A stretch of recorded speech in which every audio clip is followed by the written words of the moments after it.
Hello students, welcome to our YouTube channel commerce classes by Pankaj Rajauria. हम लोग पढ़ रहे हैं बेटा 11th अकाउंटिंग का चैप्टर नंबर 3।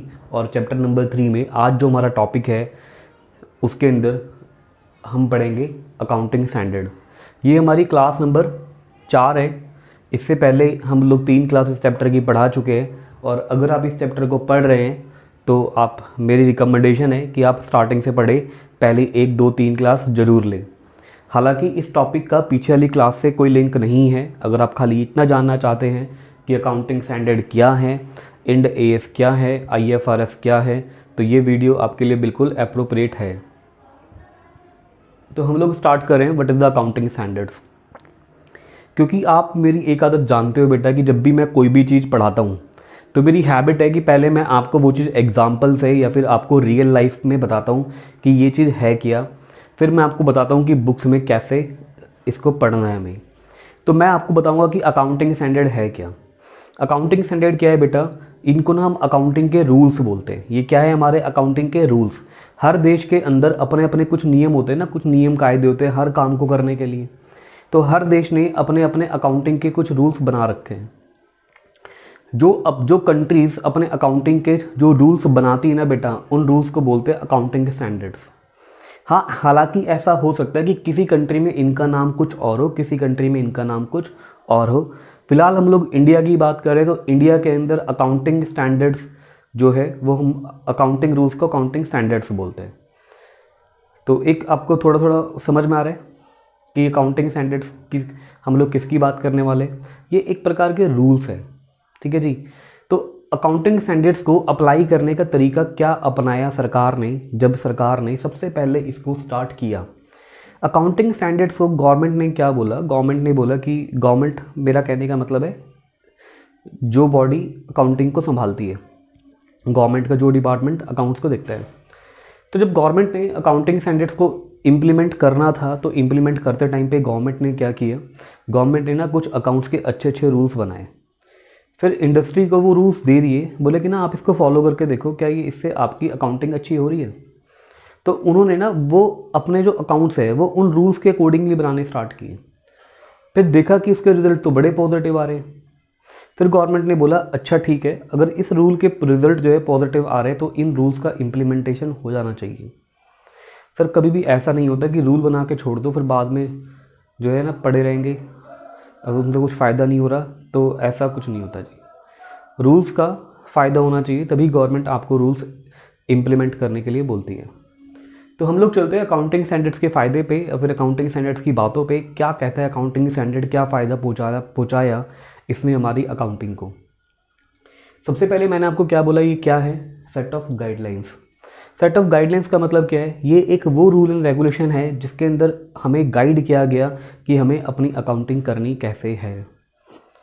अकाउंटिंग स्टैंडर्ड्स क्या है, सेट ऑफ गाइडलाइंस। गाइडलाइंस का मतलब क्या है, रूल एंड रेगुलेशन का एक सेट बना दिया गया और वो हमें बताया गया कि भैया आपको ना ऐसे ऐसे ऐसे ऐसे अकाउंटिंग करनी है।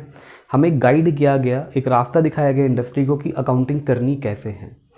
तो अकाउंटिंग स्टैंडर्ड्स क्या है, सेट ऑफ गाइडलाइंस। गाइडलाइंस का मतलब क्या है, एक रूल एंड रेगुलेशन का एक बंच जो हमारी अकाउंटिंग को अच्छा करने के लिए बताया गया। सर इशू कौन करता है इसे, कौन बनाता है इसे, issued by the accounting body of that country. Sir मैंने आपको बताया हर एक कंट्री की एक अकाउंटिंग बॉडी है, हर एक कंट्री की एक अकाउंटिंग बॉडी है। भारत की अलग है, पाकिस्तान की अलग है, अमेरिका की अलग है, ठीक है। तो इंडिया की अकाउंटिंग बॉडी का नाम मैं आपको बता देता हूँ। इंडिया की अकाउंटिंग बॉडी का नाम है the institute of chartered accountants of India. इसको बनाया गया था 1949 के अंदर। 1949 के अंदर भारतीय सरकार ने, इंडियन गवर्नमेंट ने अपने लिए एक अकाउंट्स की बॉडी अलग से तैयार की गई, institute of chartered accountant of India. ये इंडिया की प्रीमियर अकाउंटिंग बॉडी है। इससे ऊपर हमारे पास कोई भी अकाउंटिंग बॉडी नहीं है। सर्वश्रेष्ठ अकाउंटिंग बॉडी आप इसे मान सकते हैं। इंडिया के अंदर सारे अकाउंट्स बनाने की जिम्मेदारी दी गई इन्हें। तो इनको बोला गया कि भैया अकाउंटिंग स्टैंडर्ड्स कौन बनाएगा, आप बनाओगे और आप ही मार्केट में इशू करोगे। तो अकाउंटिंग स्टैंडर्ड्स क्या है, सेट ऑफ गाइडलाइंस, मतलब ये वो रूल एंड रेगुलेशन है जिसके थ्रू अकाउंट्स बनाए जाते हैं। और इनको इशू कौन करता है, इशू करता है अकाउंटिंग बॉडी ऑफ कंट्री। मैं नाम भी लिख देता हूँ, इंडिया की अकाउंटिंग बॉडी का नाम क्या है, that is ICAI, the institute of chartered accountant of India. इसके बाद सर ये अकाउंटिंग स्टैंडर्ड हमने बोला कि भैया ये तो रूल एंड रेगुलेशन है जिसको देश की अकाउंटिंग बॉडी इशू कर देती है, पर ये काम क्या करते हैं? सर पहला है ब्रिंग यूनिफॉर्मिटी।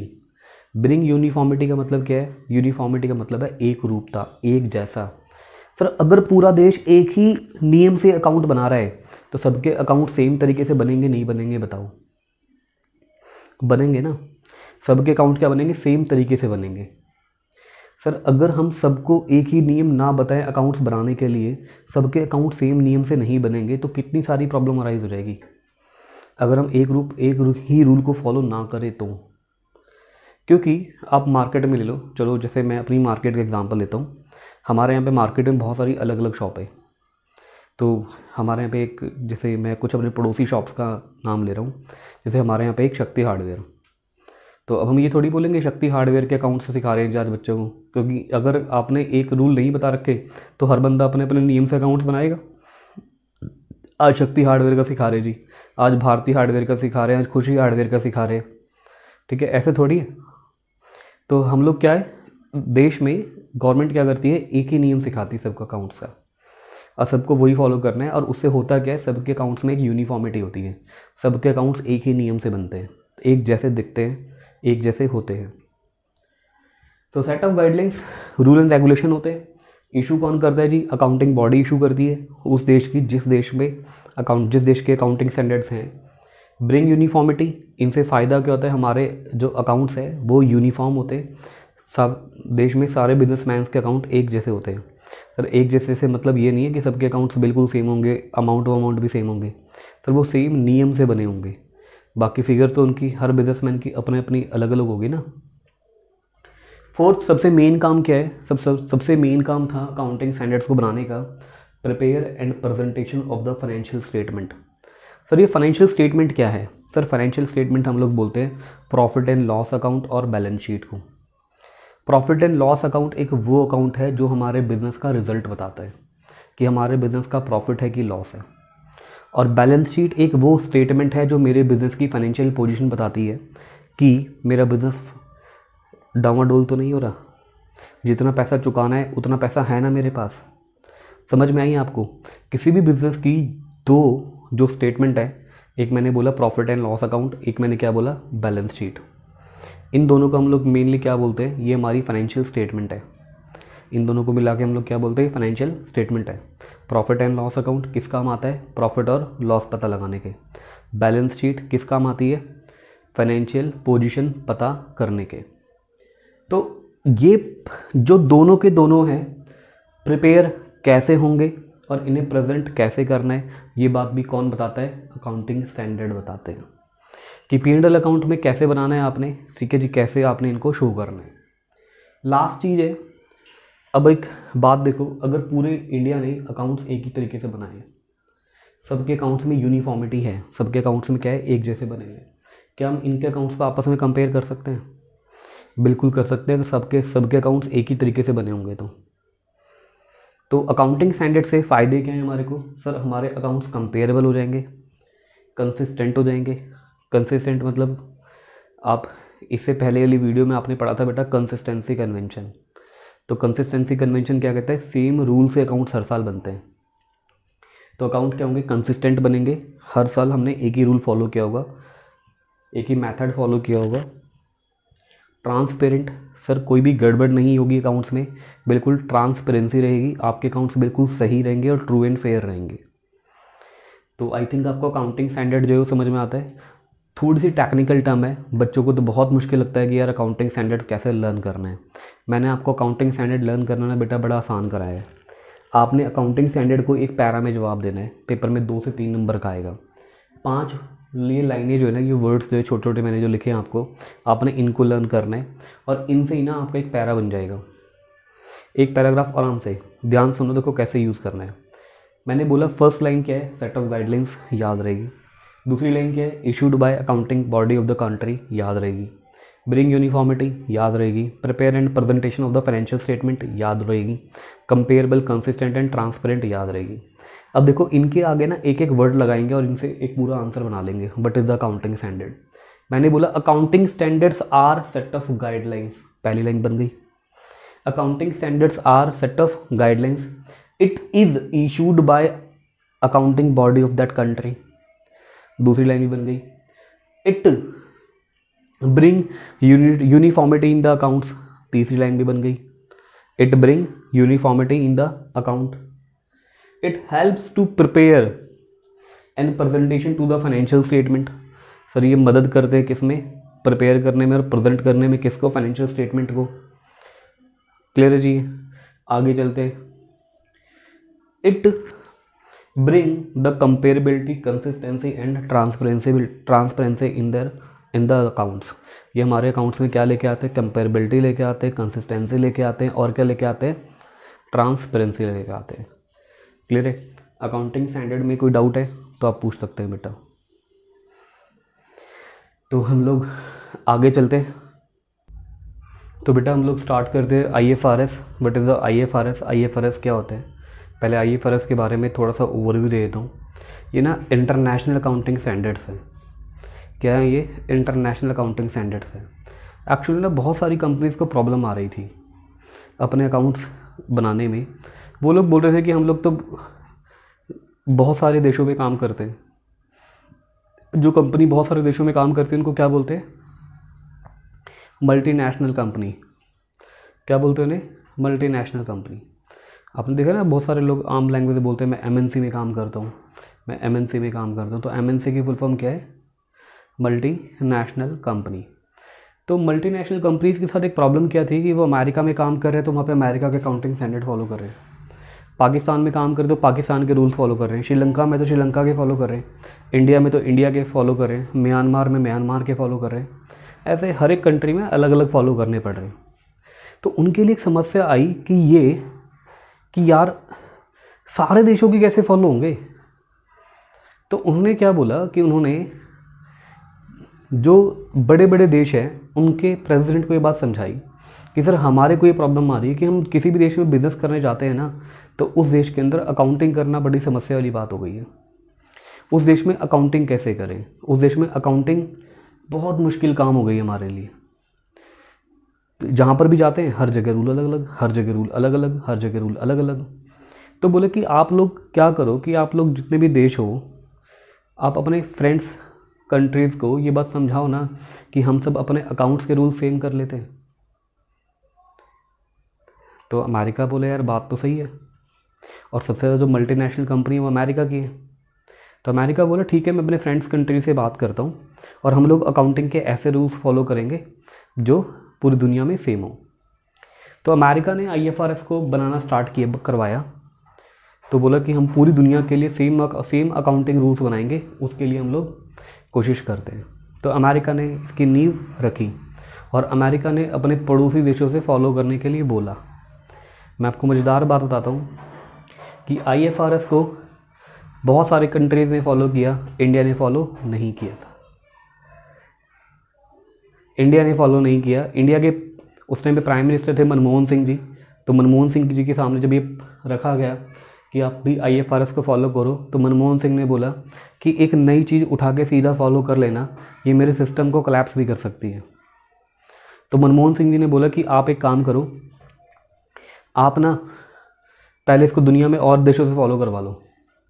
अगर इसके रिज़ल्ट अच्छे आए तो हम लोग फॉलो करेंगे, और अगर इसके रिज़ल्ट ख़राब आए तो हम लोग इसको फॉलो नहीं करेंगे। देख लेंगे बाद में अच्छे होंगे तो हम भी स्टार्ट कर लेंगे, क्या दिक्कत है। लेकिन आपकी तरह नहीं करेंगे कि आपने बोला और हम सीधा फॉलो करना स्टार्ट कर देंगे। अमेरिका की कुछ पपेट कंट्रीज़ जो है उन्होंने इसको स्टार्ट कर दिया था, उन्होंने फॉलो किए थे अमेरिका के बोलते ही, लाइक पाकिस्तान,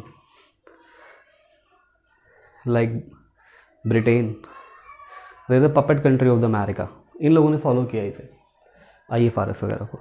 ये लोग अमेरिका ने बोला और ये लोग फॉलो करने लग गए। 2 साल के अंदर के इतने नेगेटिव रिजल्ट आए IFRS के कि उनकी अकाउंटिंग ख़राब होनी स्टार्ट हो गई। फिर वो लोग बोले कि नहीं यार ये तो बेकार चीज़ है, हमें इसे हटा देना चाहिए। हमें इसे क्या कर देना चाहिए? हटा देना चाहिए। यार अब इसे हटा देंगे तो हटाना भी सॉल्यूशन नहीं है।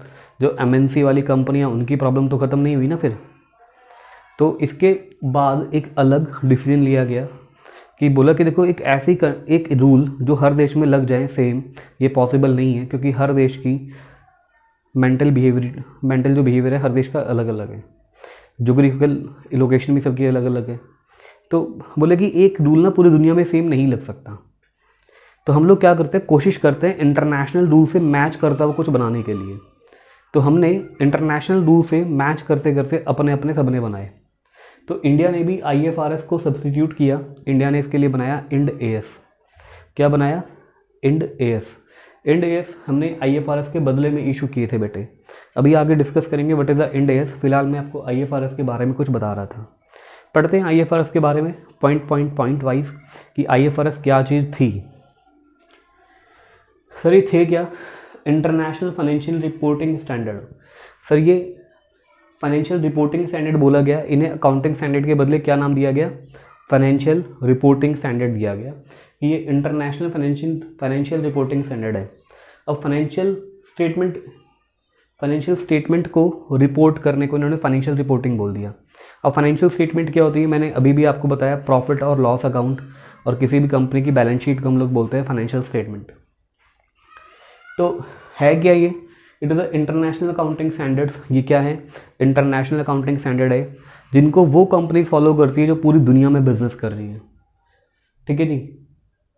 Enterprises globally to produce the financial statement. जो कंपनियां ग्लोबली मतलब पूरी दुनिया में काम करती हैं, ग्लोबली एंटरप्राइजेस जो हैं वो इनको अपनी फाइनेंशियल स्टेटमेंट प्रोड्यूस करने के लिए, बनाने के लिए इस्तेमाल करती है।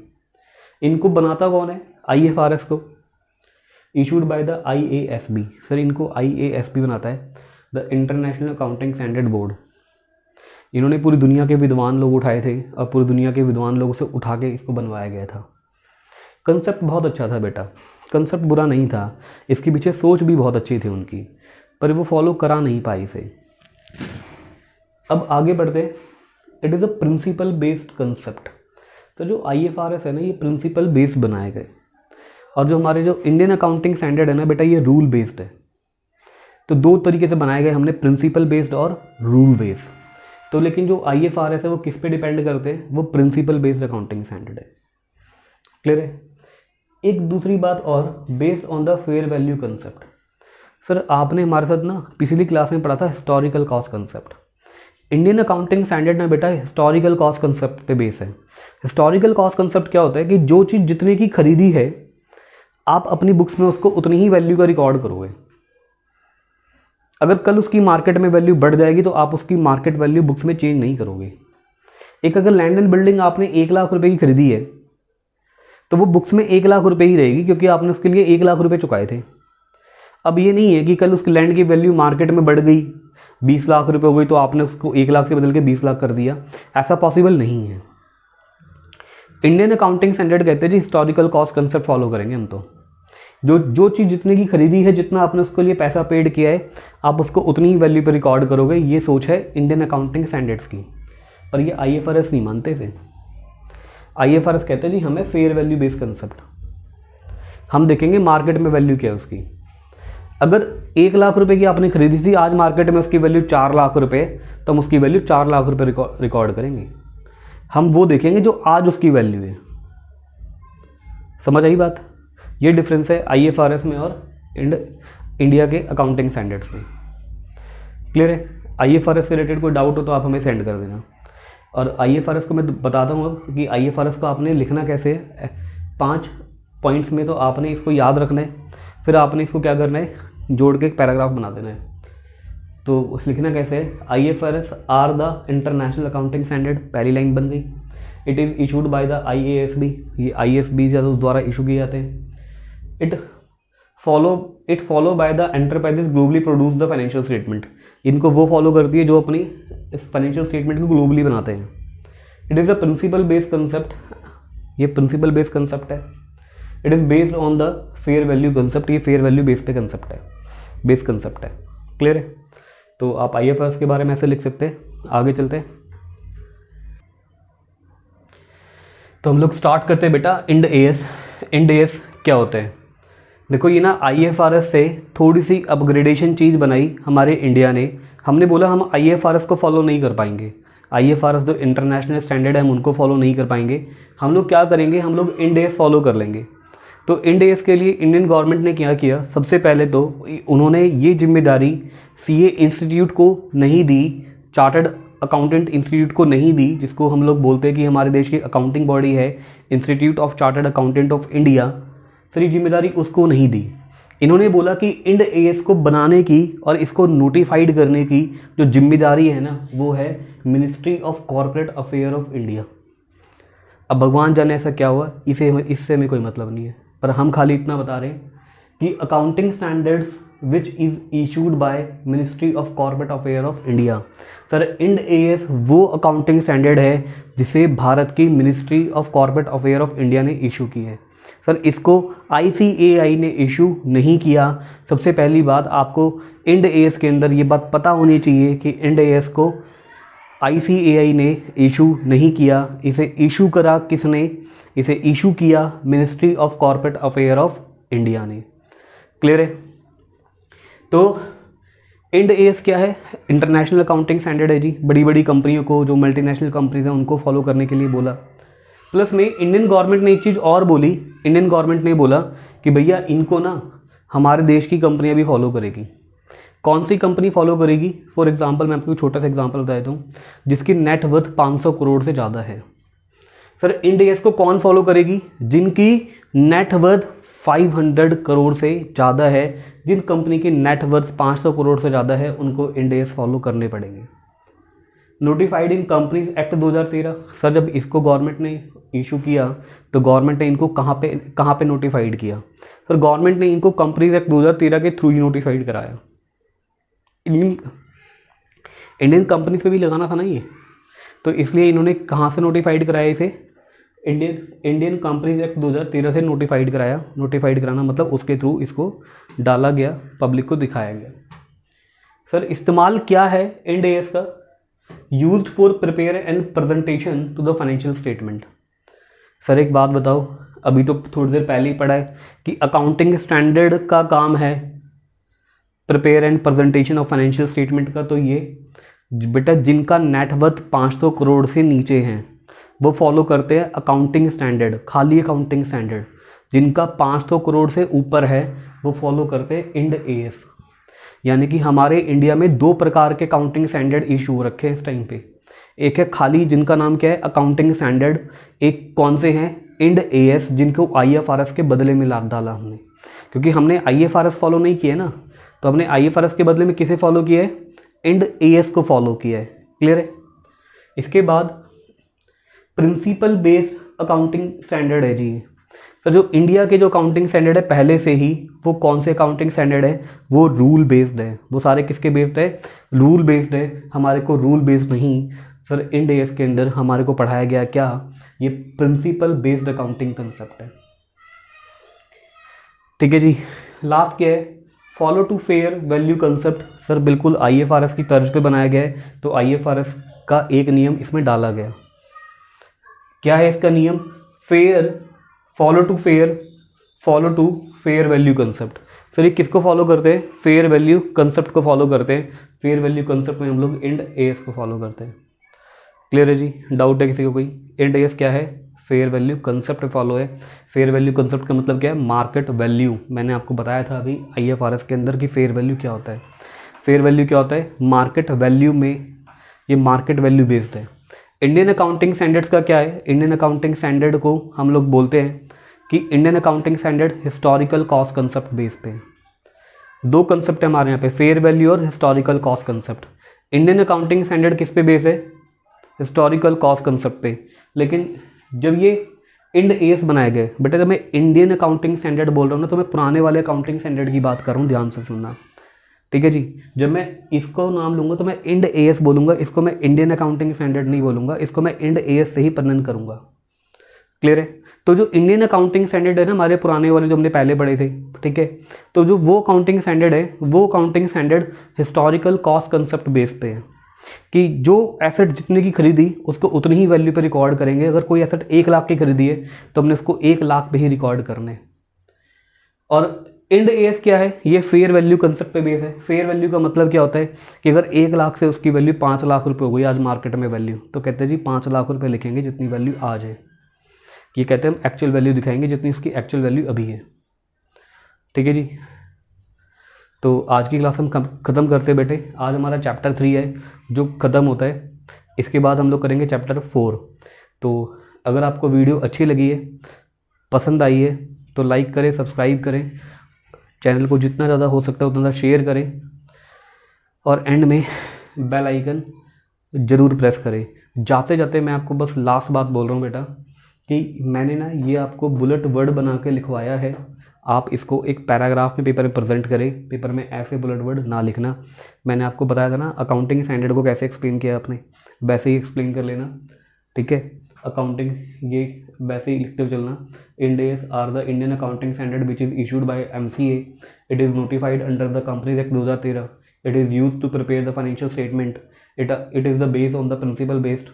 इट फॉलो टू द, बस इट लगा के इट इज़ इट आर, बस ये लगा के इसको कंप्लीट करना है। ठीक है जी, तो ओके, बाय बाय।